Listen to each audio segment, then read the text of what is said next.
Kahit man nga po hindi pa nagsisimula ang season ay natanggalan na nga po agad ng isang player ang super team ng Phoenix Suns. Yan naman ang ating unang story ngayon. Sasamahan ko na rin ang balitang aprobado nga po kay Jason Tatum ang pagkuha ng Boston Celtics kay Jrue Holiday at ang naging laro ng Gilas Pilipinas kontra sa Qatar. At syempre pag-uusapan na rin natin dito ang sinabi ni Magic Johnson sa Lakers lineup ngayon. Kaya mga idol, tara, halina't alamin natin ang buong detalye nito.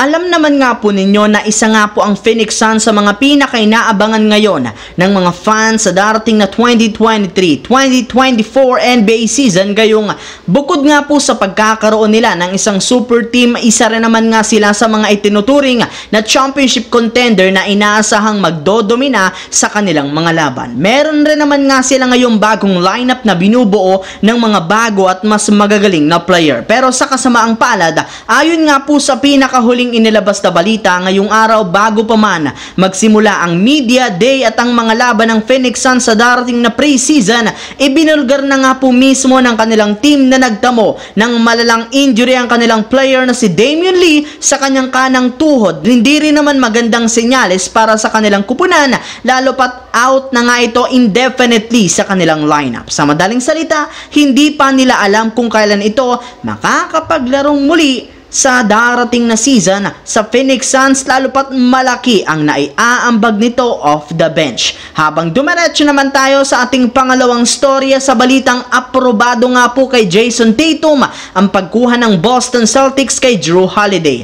Marami nga po mga idol ang natuwa, nabigla matapos makuha ng Boston Celtics si Jrue Holiday ngayong araw sa pamamagitan ng pagpapamigay nila kina Malcolm Brogdon at Robert Williams III. Kaya dahil dyan nakabuo nga sila ngayon ng isang bago at mas legit na starting lineup na bubuhin nina Jrue Holiday, Jaylen Brown, Jason Tatum, Kristaps Porzingis at Al Horford. And speaking of Tatum mga idol, maging siya nga natuwa sa ginawang move ng Celtics sa pagkuha nila kay Jrue Holiday, gayong mas upgraded nga ito na Marcus Smart pagdating sa opensa at depensa. Kaya sigurado nga po na malaki ang maitutulong at magiging impact nito sa kanilang magiging kampanya. Samantala dito naman tayo pumasok sa naging laro ng Gilas Pilipinas laban sa Qatar. Bago pa man nga po mga idol magsimula ang kanilang laro, liyamado na nga agad dito ang Gilas sa pagkakaroon nila ng mas mataas na tsansa na manalo at mas pagiging malakas ng kupunan. Ngunit kasabay rin naman kahit papano ang Qatar sa simula ng first quarter laban gamit syempre ang tangkad ng kanilang mga players. Subalit nagawa pa rin naman nga po ng Gilas Pilipinas na lumamang sa kanilang laban at manalo sa pangunguna muli ng import na si Justin Brownlee na bumawi rin naman sa ating Gilas Pilipinas kasama sina Junmar Fajardo at Scottie Thompson. Gaya nga po ng inaasahan, gamit na naman dito ang opensa at plano ni Coach Tim Cone na triangle offense. Habang pumunta naman tayo sa ating huling storya sa balitang pang-championship nga po ang pagkakaroon ng tatlong shooter ng Los Angeles Lakers ayon kay Magic Johnson.